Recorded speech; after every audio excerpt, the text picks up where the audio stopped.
Señorita Sol de México, el certamen no fue más que una máscara de luces y glamour. Señorita Jocelyn Cruz Reynosa confiesa ser culpable de coautoría de homicidio doloso.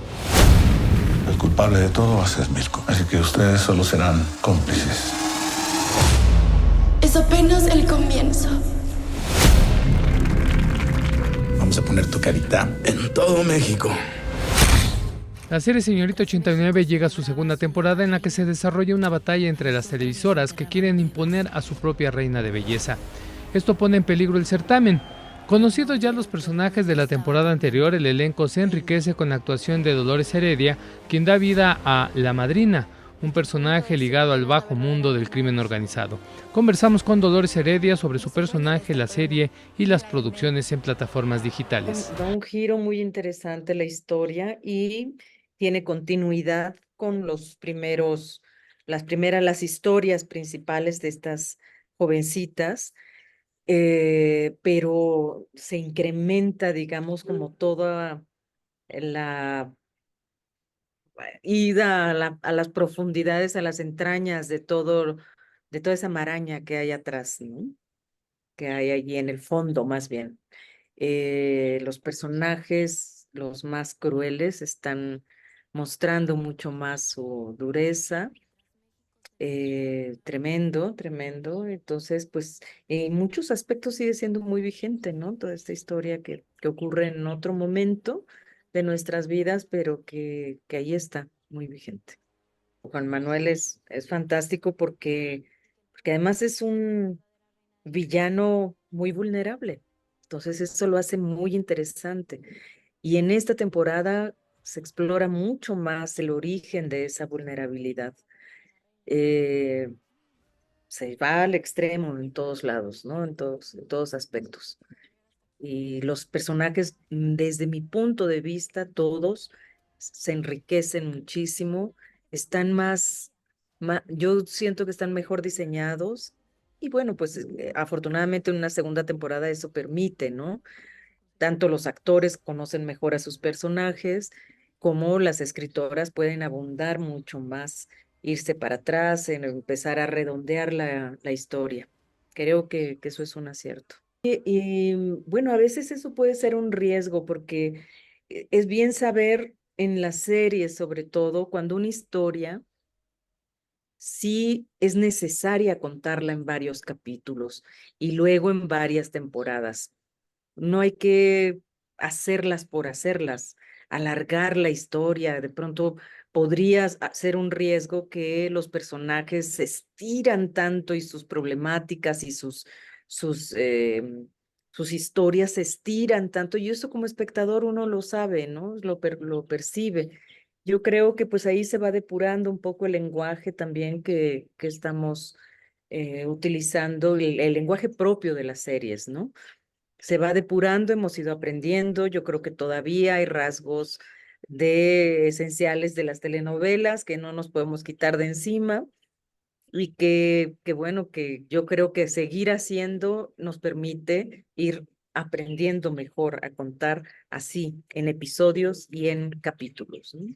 Recuerdo, pues, yo fui parte de este equipo que creamos Capadocia, que es una serie que inauguró, pues, ¿no? Este, este formato en México. Y desde ahí ya detectábamos, hicimos varios foros incluso para intentar analizar cuáles eran este nuevo formato, qué nos permitía hacer, por dónde podíamos navegar, cuánto podíamos explorar y cuánto dejar atrás un formato que nos educó en muchos sentidos, hasta emocionalmente, a muchas familias y jóvenes, ¿no? Cómo dejarlo atrás, no por desdeñarlo, sino porque era un formato, es ya en este momento siento un formato caduco. Eh, no solamente, y no quiero mencionar, quiero dejar de lado totalmente que no es el género utilizado, que es eh, principalmente el melodrama en las novelas. No me refiero al género, me refiero más bien a una forma de contar y a la elección de privilegiar siempre como hilo conductor las historias de amor.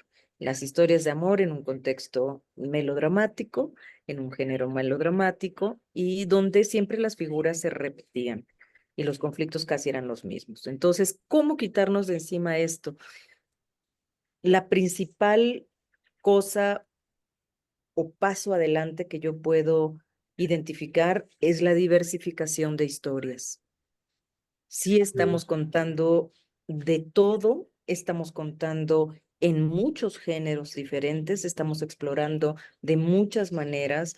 Fotográficamente hay una apuesta visual, hay una apuesta de interpretación, hay una apuesta en historias, hay una apuesta en sistema de producción y en presupuestos. Claro. Así que sí creo que ha habido un avance sustancial. Digamos que todo eso arrastra, es una ola que, como ola, puede arrastrar muchas cosas que trae el mar y que el mar necesita, y lleva todo eso a otro puerto, ¿no? A otro sitio. Es algo que está en movimiento.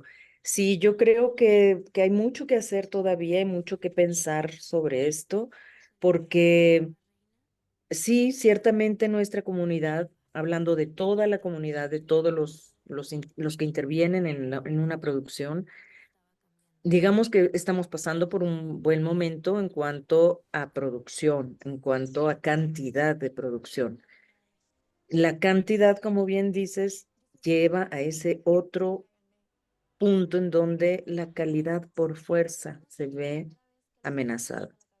Y es allí donde yo creo que es un momento de bien pensar las cosas que estamos haciendo, y no solamente a nivel de pérdida o amenaza de calidad, sino a los beneficios propios, ya hablando de políticas públicas, de regulación, de cuánto invertimos, y luego esto se está volviendo una cosa meramente mercadotécnica, ¿no?